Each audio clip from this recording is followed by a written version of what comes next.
Desarrollo de las cavidades corporales y del diafragma.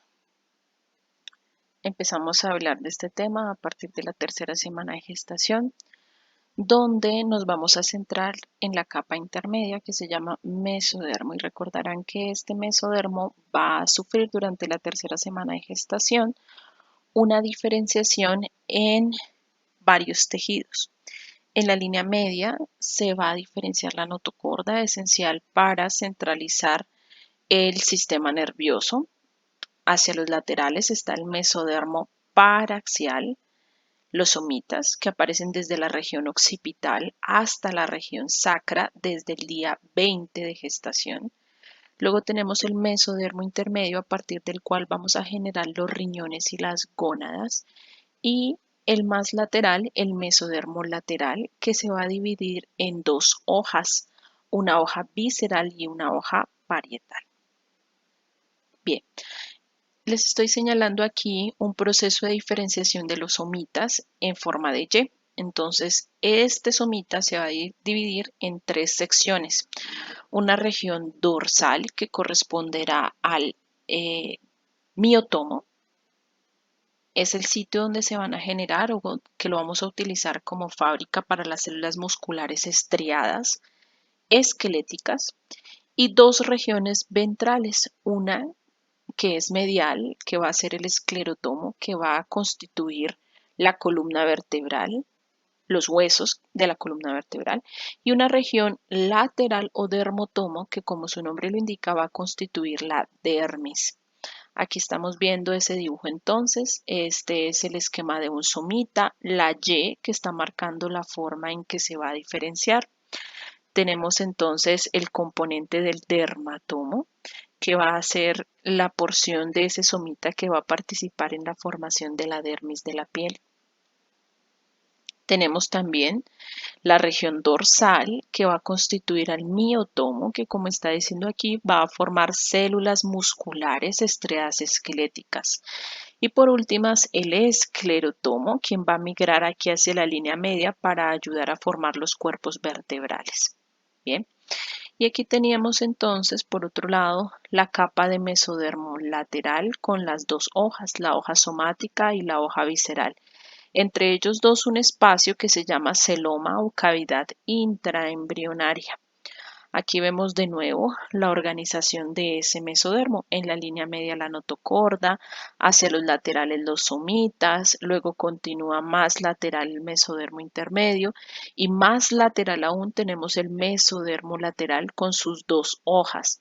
La hoja visceral desciende y tapiza el saco vitelino. La hoja parietal prolifera hacia cefálico y termina constituyendo el saco amniótico, y entre ellas dos el celoma o la cavidad intraembrionaria. En conjunto a estas dos hojas, la pared del saco amniótico más el mesodermo parietal se le conoce como somatopleura, y a estas dos hojas, es decir, la pared del saco vitelino con el mesodermo visceral, se le conoce como esplanopleura. Entonces vamos a centrar los ojos en esta cavidad intraembrionaria. Es el espacio que queda entre estas dos hojas de mesodermo lateral. Repito, el de arriba se llama parietal o somático y el de abajo se llama visceral o esplácnico. Entonces nos vamos a fijar en este espacio. En este dibujo, ese espacio estaría en esta zona. Aquí donde estoy señalando. Eso quiere decir que este es el mesodermo visceral y este que está aquí hacia arriba es el mesodermo parietal. Entonces, en la cuarta semana de gestación empieza a ocurrir un proceso que se llama el plegamiento lateral, que corresponde al crecimiento de este saco amniótico en la dirección que lo están señalando las flechas negra y blanca. Entonces, a medida que va creciendo, quiero que nos fijemos en ese espacio que estoy señalando con la flecha roja. Este espacio que inicialmente estaba aquí en la región lateral del saco vitelino empieza a formar una cavidad, como estamos viendo aquí. Esta zona con esta zona termina fusionándose y formando la cavidad eh, primitiva dentro del embrión intraembrionario.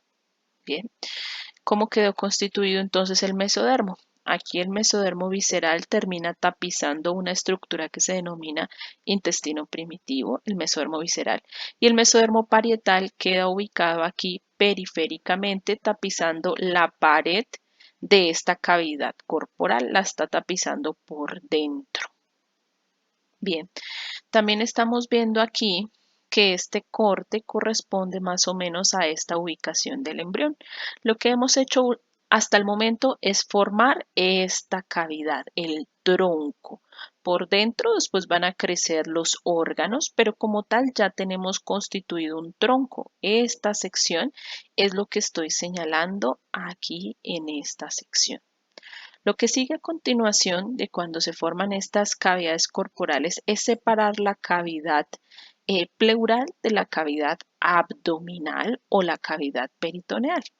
Bien, aquí estamos viendo de nuevo el resultado de esa formación de esa pared corporal. Bien, en la línea media, aquí estaría el tubo neural, En una vista de adulto, aquí tendríamos ese tubo neural.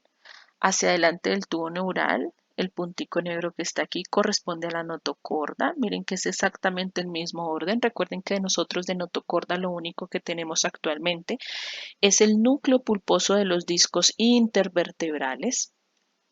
Luego hacia los laterales, aquí estaban los somitas. Aquí estarían los somitas y también acabamos de repasar que estos somitas se dividían en tres secciones. Una región posterior que lo llamábamos el miotomo aquí, y que estamos viendo aquí cómo termina formando estructuras musculares. En este caso, en esta imagen de resonancia magnética, estamos viendo que este miotomo termina formando los músculos erectores de la columna, el músculo cuadrado lumbar, el músculo psoas mayor. Las otras secciones, por ejemplo, esta medial que está aquí era el esclerotomo. Entonces vemos cómo estas células van a migrar hacia la línea media para formar el cuerpo de las vértebras.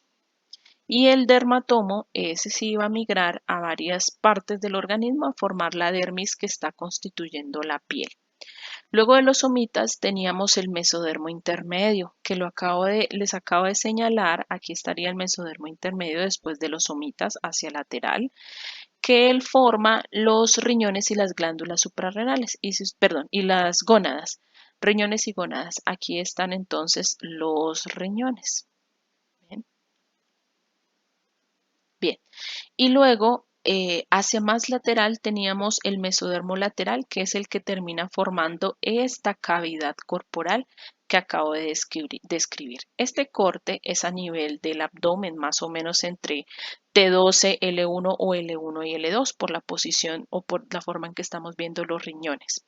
Si me muevo un poquito más hacia arriba, hacia el tórax, vería esta misma disposición. Dentro de esta cavidad, lo que estamos viendo es los pulmones. Aquí en el mediastino, en la línea media, pues vamos a tener el corazón. Si tenemos algo de tubo digestivo, por supuesto, pero en este caso, pues será el esófago, que es este que está aquí. Bien.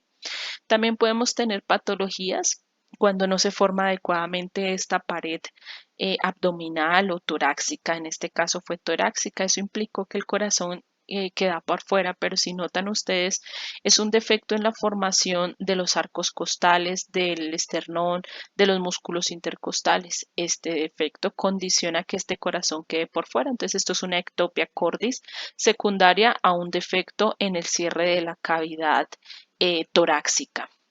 Aquí tenemos de nuevo ese defecto, se llama ectopia cordis. O cuando no se cierra apropiadamente esta cavidad abdominal o queda aquí un defecto, hace que las asas intestinales que fisiológicamente se hernian alrededor de la semana 6, a la semana 10 ya deben regresar, pues que queden por fuera. Y eso condiciona estas patologías como es la gastrosquisis o el onfalocele. O cuando el defecto del cierre de la pared ocurre a nivel pélvico, quedan órganos por fuera, por ejemplo, esta vejiga. Esta patología corresponde a una extrofia vesical y es que no se cerró la pared, entonces la vejiga quedó expuesta al líquido amniótico, por eso vemos esta erosión de la pared. Bien. Lo que sigue a continuación es ya que se creó esta cavidad abdominal y torácica y pélvica. Ahora lo que hay que hacer es ponerle un diafragma que separe el tórax de la cavidad peritoneal. Y para ello vamos a utilizar los mismos tejidos de los que hemos hablado. Entonces recuerden que aquí hemos hablado de este peritoneo parietal, perdón, de este mesodermo parietal. Bien, entonces lo vamos a utilizar. Resulta también que este es el estómago primitivo. El estómago primitivo tiene un pliegue de tejido aquí hacia anterior que se denomina mesogastroventral y todo el tubo digestivo por detrás tiene un repliegue de tejido que lo está fijando a la pared posterior del abdomen. Este repliegue de tejido se llama mesenterio dorsal. Bien, entonces aquí el estómago es el único que tiene este tejido en la región anterior. Miren que aquí en la región anterior ningún otro tejido tiene, perdón, ningún otro órgano tiene mesenterio. ¿Listo? Entonces, un corte transversal, aquí estaría el estómago, por detrás tiene mesenterio dorsal o mesogastro dorsal, es lo mismo. Y aquí en la región ventral, mesenterio o mesogastro ventral. Bien, partiendo de eso. Entonces, este tejido de mesenterio ventral se va a diferenciar en una lámina de tejido conectivo laxo que se denomina tabique transverso. Aquí está, aquí estaría ese tabique transverso. Bien, ese tabique transverso va a ayudarnos a formar hígado, lo vamos a ver con tubo digestivo, pero también nos va a formar un tendón que va a organizar el diafragma. Este tendón se llama centrofrénico.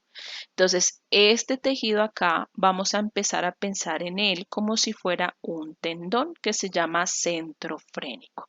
O sea, hemos separado esta cavidad torácica, esta cavidad abdominal solamente en esta región anterior.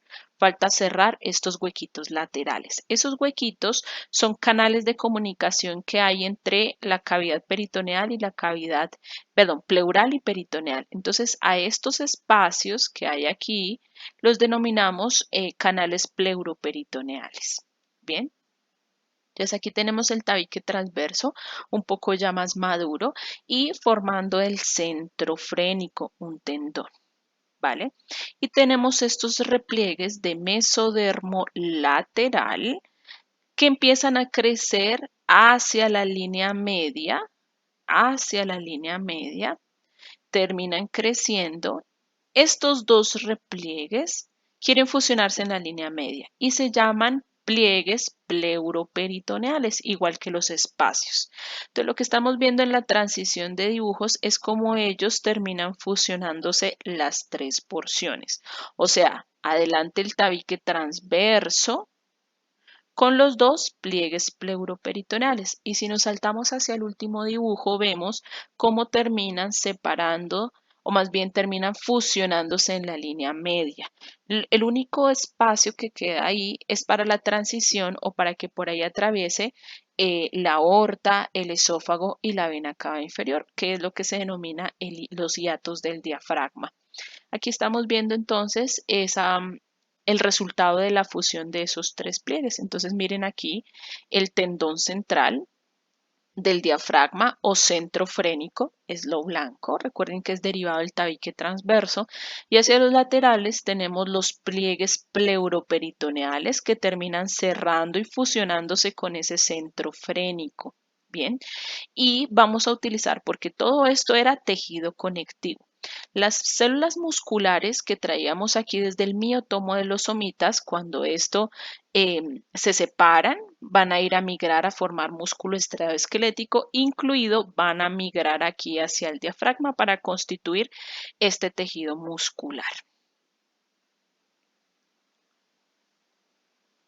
Bien, aquí estamos viendo entonces un caso clínico de un defecto en la formación de ese diafragma. Recuerden que cuando la formación del diafragma falla, tenemos hernias. Hernias porque como no hay la separación entre la cavidad peritoneal y la cavidad pleural, el contenido de la cavidad abdominal puede migrar, subir hacia el tórax.